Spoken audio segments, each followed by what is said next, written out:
Hello and welcome to I Can't Believe It's Not the Mouse, the podcast all about animation not made by the mouse. I'm your host, Octaviano, and today we're talking about South Park. Now, I don't know if I've ever brought up South Park throughout any of these episodes, but it's a show that I used to really enjoy, and I still think that some of it is funny. I'm not going to deny that there are stuff that makes me laugh from South Park. But I have not kept up with South Park in years. Pretty much by the time they introduced PC Principle, I just started dipping out of the show, and I fully dipped by the point that they started making the plots more serialized. I don't really regret it one bit. Like, there is times where I hear something funny that happens in South Park that I'm like, yeah, that's kind of funny, but on the greater whole, I just do not care enough to just go back into it.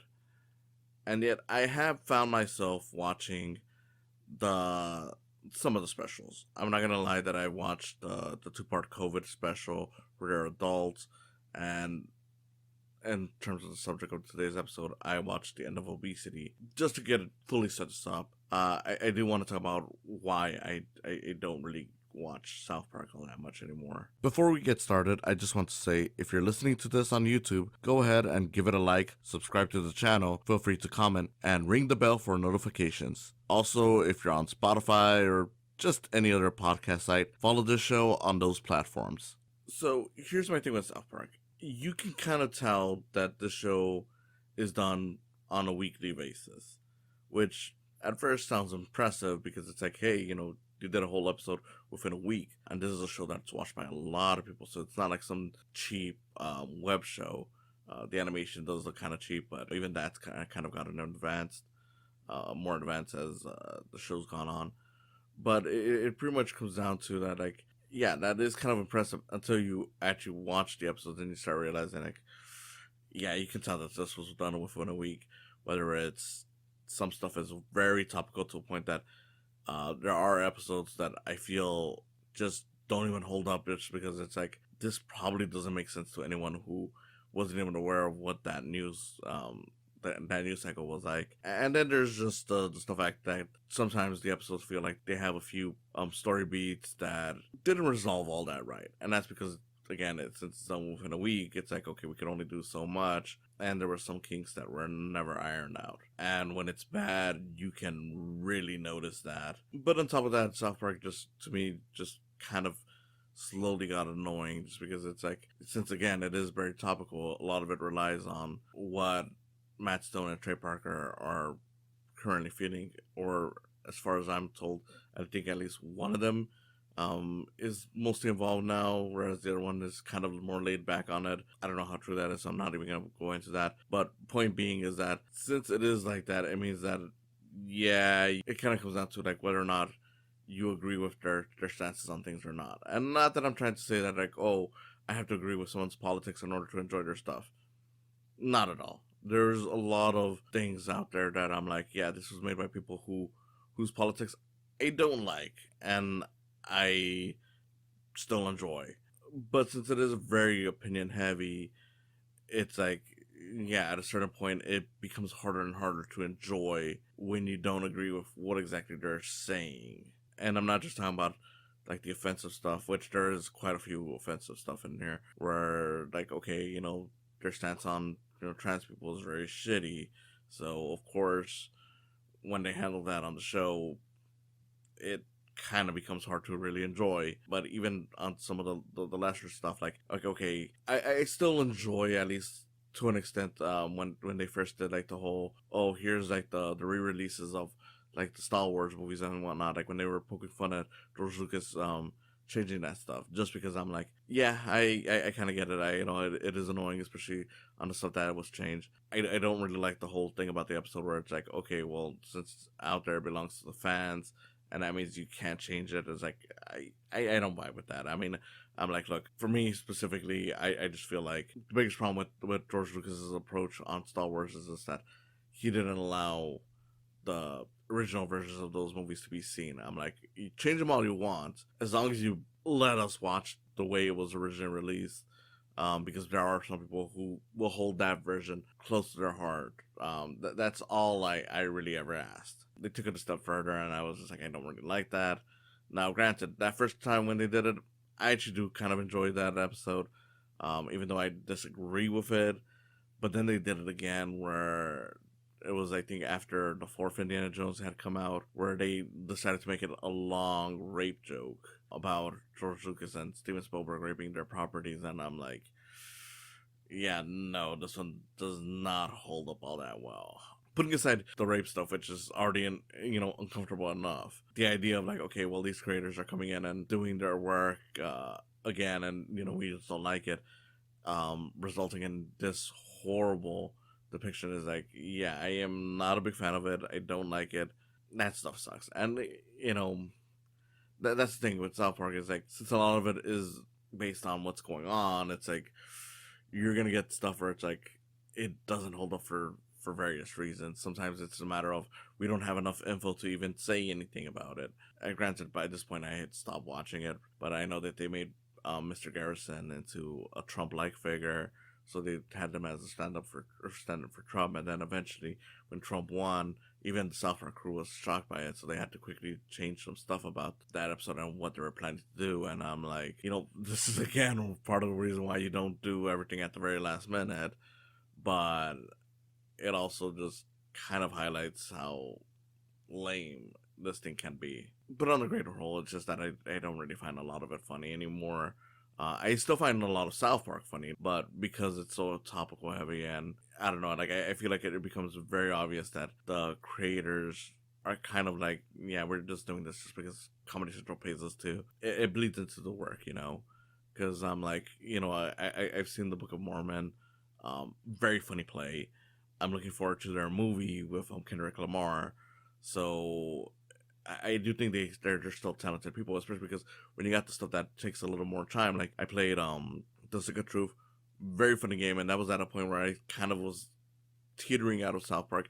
I still watched a bit of it just because every now and then they would have something there, like the Black Friday special that they did before that release. I thought was great, but there were still like, yeah, this is kind of the point where I'm starting to lose interest. And then you had The Fractured Butthole, which I never finished playing, I'll admit, but how far I got, I was into the game, and I did find it funny. I mean, at most, the only thing that was kind of annoying to me was just the PC principal character. I don't get the appeal to that character. I don't know if they've already gotten rid of that character, because I feel like I haven't really seen him brought up as much anymore, but yeah, it's just a very annoying character that just feels like a very whiny, like, oh, here's the people that don't find what we do funny, so we made a big caricature out of it, and I don't fucking care. But yeah, I feel like the Matt Stone and Trey Parker are still talented individuals. I just don't think they should be doing South Park anymore. I feel like it's like, look, either you hand the reins over to new writers, or take your time more with it, or just do what the stuff that you clearly want to do, like not stuff that you definitely don't want to do, because it really bleeds into the work. But regardless of it, they're still doing South Park, so what am I gonna do now? Why have I watched the specials? And to be honest, that's just because, like, okay, well, I hear things about it, and it's like, well, since these are coming out with them taking their time more on it just because of COVID, it kind of screwed over a lot of their usual work. So I'm like, okay, maybe it might be good. And I'll say this much: the two part COVID special that I saw had the occasional amusing joke. Wasn't too big of a fan of it. I did love the fact that they made Butters into like an evil pusher of NFTs, but on the whole, was just not very great, not very well thought out. And then this end of Obesity special, the main reason why I watched it was because I heard a few people say it was actually kind of funny. So I was like, okay, you know what? I have some time to kill. Let me watch this one. And I'll say this much: it is a funny enough special. The end of Obesity is definitely one where I'm like, okay, I can kind of see why some people still like this stuff. I do think that maybe what's best for South Park here on out is to just do these specials where they take more time with them. As a result, even if they're topical, they have to kind of lay out exactly how they're going to talk about it. Because even though I didn't really like the COVID specials, the thing I did appreciate about them is that, even though as topical as they were focused on stuff where it's like, okay, they kind of got enough of the idea of what these things are about, that it really helped make sense of what they were doing. I feel like it's still not perfect, but this at least makes it a little better if they do it just as specials. And for the most part, I will admit that I did laugh quite a few times on this one. Again, not a very great special, but compared to the last two, I thought it was more entertaining. I did have my laughs, and it wasn't bad. Like, if you're a fan of South Park, you're probably gonna watch it anyways. If you're like me, haven't really watched a lot of South Park in years, I would say this one's fine to get into if you wanted to. Generally speaking, the whole plot of it is that Cartman wants to take some Ozempic or some, pretty much, it's poking fun at a lot of those weight loss drugs. So it then lends itself to being a parody of the American healthcare system, as well as just kind of lampooning the rampant abuse of those weight loss drugs, which, with Cartman, of course, you already know there's gotta be something messed up about it. And yeah, like, he of course tries to act all innocent to everyone, but in reality, the only reason why he wants to do it is because he's like, oh, well, when I lose weight, no one will be able to make fun of me for being fat. Therefore, I can say whatever I want. No one can clap back at me. Funny enough, I mean, he's an asshole character, and I will say that even though, like, okay, this is another thing that I don't really like about a lot of South Park as it's gone on, is that it kind of feels like they kind of forgot that Cartman's supposed to be an asshole. Like, not so much that they make him nicer, but so much as at times it feels like some of their opinions come out through Cartman's mouth, and I'm like, you do know that this is the character that's supposed to be in the wrong. And yeah, granted, you still make him in the wrong, but you still give his opinion quite a bit of weight. At least that's how it kind of feels like sometimes. I know that's how it definitely feels like when you watch those two-part Cartoon Wars episodes, where it definitely feels like, yeah, you're saying Cartman's wrong for trying to get Family Guy off the air, but at the same time, you're giving his stance on Family Guy a lot of weight here. So that was kind of nice, seeing him back in a villain role while trying to be sympathetic, but essentially he's like, no, he's a little shit. And meanwhile, you got this whole subplot going on with Randy, who of course has kind of taken over the show, because of course he has. We gotta get an adult point of view of these things. And one of the weirdest things, like, if you haven't watched it for years, is that he now owns a farm, all dedicated to weed, with Tally being one of his salespeople. Basically, he gets involved in the story because he finds out that the mothers are doing drugs. He's thinking that it's like, oh, they're like doing weed and stuff like that, only to find out that it's like with the weight loss drugs, which he enjoys up until he starts realizing how crazy the women are getting, because they're like robbing people for the drugs and stuff like that. That stuff is funny too. And then of course, the thing that most people are probably already aware of for this special, there's a whole joke on Lizzo where it's like, okay, if you're too poor to afford regular health drugs, you're gonna get the Lizzo treatment, which is basically just listening to Lizzo music and being told that you're fine the way you are. Funny, it's silly, it's funny, it's classic South Park, and that's what I like about it, is that a lot of this feels like classic South Park.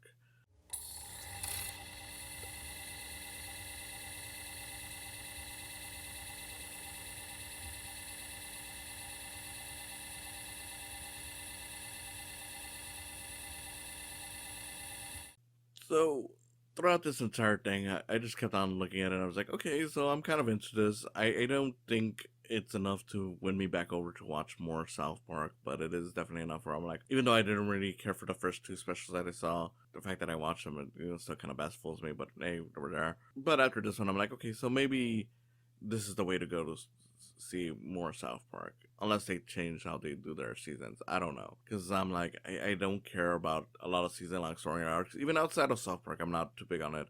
I do think it's fine when a show does it well, but it's one of those things where it's like, you're kind of taking a gamble. Some shows do it really well, other shows, a lot of shows, use it as a crutch to drag out a story that isn't particularly good.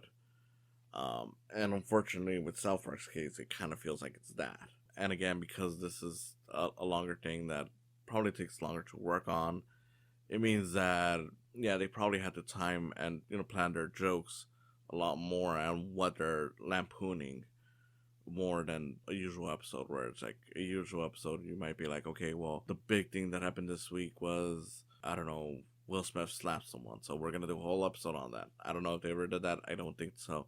But just as an example, it becomes like, okay, this might work if it's a long running newsworthy topic, but if it's not, it kind of hurts it, and sometimes that would happen. If you're a fan of this and have continuously watched it, you probably will think I'm an idiot. I don't care. I'm just telling you how I feel about these things. And even then, I'm still just like, look, I am glad to see Matt Stone and Trey Parker still working. I just wish that they would work on stuff that they cared about. Just because I'm like, that's the other thing is like, regardless of how I feel about their politics or anything like that, at the end of the day, it's really the fact that it feels like they have no passion for this stuff anymore that really seems to hurt it. But maybe on a special basis, maybe it's fine. I don't know. I feel like this is at least more enjoyable than a majority of what I've seen out of South Park since, I don't know, maybe season 12 or 13. I don't know. Um, Honestly, I'm not even sure what was the last season I actually regularly watch. I feel like maybe it might have been 14. I don't know. I mean, I remember when they did the 200th episode with the whole censorship, which I don't know if they've ever released the uncut. And I thought that was a great thing, but I don't know. I really, it's really been so long that I kind of lost track of where I've stopped watching South Park, and it kind of sucks because at the same time, I'm thinking like, okay, there's a lot of great stuff from those early seasons that I remember that I found really funny. That I guess some people don't really consider all that clever because it's not as topical. I remember seeing someone mention like, oh yeah, those first few seasons are a joke compared to what South Park eventually became, and I'm like, I mean, is it though? Because those first few seasons are what built the show. I mean, you even had the movie within the first few seasons. Like this isn't even a Simpsons situation where the show's run on so long that the movie, which came out late into the show's lifespan, is now pretty early because of how long it's ran. South Park has run long, but literally speaking, that movie came out around season 3 or 4. Definitely between those two. So, given that we're already in 20 or, well, more than 20, yeah, it was definitely early in its lifespan. I mean, it's that movie is enjoying its 25th anniversary this year. TCM is putting it in theaters again for the anniversary, so it's definitely been a long time. There are stuff about that movie that I think doesn't hold up particularly well, but I will say that it's still a very funny movie, much like the original seasons of the show. Um, the songs are definitely catchy and clever. I don't know. It feels like I would rather see a return to that kind of South Park, where it's just this absurd thing. And yeah, sometimes they do get into topical humor, but it doesn't feel like the crutch of the show. Like it doesn't feel like, okay, we got to do this topical thing because people know us for the topical humor. I know I'm definitely alone on this, or maybe I'm not alone. I don't know. I've seen some people who hate on it, but then again, I see a lot of critics who still really love this stuff and still really love how it's been going. Me personally, I'm like, I gotta be honest, in the great debate of adult cartoons, whatever you want to call it, this is one of those shows where I'm like, I saw it growing up, and I do recommend at least what I saw enough to be like, okay, that's kind of funny. But I've seen so many adult shows that have come out since that are much better than South Park, whether it's at what it's trying to do or just what it's trying to say, that I don't feel like it's like one of the definitive adult cartoon shows, at least on its own merit. Like it's definitely there just because like of how old it is and how long it's been running, but in terms of actual quality, it's not like The Simpsons where I feel like, okay, it's definitely very timeless. And even though people hate the recent seasons of The Simpsons, I'm personally fine with it. From what I've seen, I feel like The Simpsons is able to hold up a little bit more just because with The Simpsons, they do change writers from every now and then, so you do kind of have those eras. Like realistically, the worst The Simpsons has ever gotten, for me at least, was funny enough for a lot of people often consider the show to have dropped off within like the 11th, 12th, like that era of seasons. But once you get past that, it's like, no, it's gotten better. I mean, I remember watching it after the movie came out, and some of those newer episodes at that time I felt like was, kind of closer to like what was classic Simpsons, even if not perfect, compared to some of the things that led into the movie. Whereas with South Park, it's like, yeah, I mean, I still will say that those early seasons are good enough for me to say, like, yeah, you can go ahead and watch it. But I feel even ranking it on those terms, I feel like I've just seen more absurd shows, more irreverent shows, just shows that aim aim towards adult, whether it's comedy or not, um, from animation that I feel just stand out more to me than South Park. Like whether it's like BoJack Horseman, Smiling Friends. I know a lot of people like to trash it out because of the cringy fan base, but Rick and Morty, when you ignore the cringy fan base, you actually see that there's a lot of gold in there. Robot Chicken definitely doesn't hold up too much, but there are some fun stuff in there. Not, I wouldn't compare it to South Park, but I would say Hunger Force. Like there is definitely adult animation out there that I think does it better than South Park. I feel like I didn't really go too deep into the special, and that's kind of because it's kind of basic, and this is probably more about my feelings towards South Park as a whole. But um, again, final thoughts on the end of Obesity special. Funny. I do like how they tackle the American healthcare system. There's a whole scene where Butters sings about the American healthcare system, and it's probably the funniest part of the whole episode. And it's the one scene that I'm like, okay, they should probably show this in schools just to prepare kids for how shitty this whole thing is. But yeah, it's just a very clever song. There are some clever jokes in here, and yeah, if they continue on just doing just these specials instead of doing full on seasons from here on out, I wouldn't blame them, and I feel like maybe that might be the way to go to continue the show at the current way they're doing it. Because if they're just writing it week to week and they have no passion for it, it shows. But maybe just doing once every now and then is enough to kind of do it right. In any case, thank you for watching, and I'll see you again next time. But you didn't say who the patient was or what was wrong with him. Right. The medical director's job is just to say no. Thanks for stopping by. Go ahead and follow this channel. Subscribe, like, and comment. Ring the bell for notifications. Go ahead and also follow my podcast. And give some love to my Patreon account while you're at it. It's www.patreon.com/saicams. Again, thanks for stopping by, and I hope you come back for more in the future.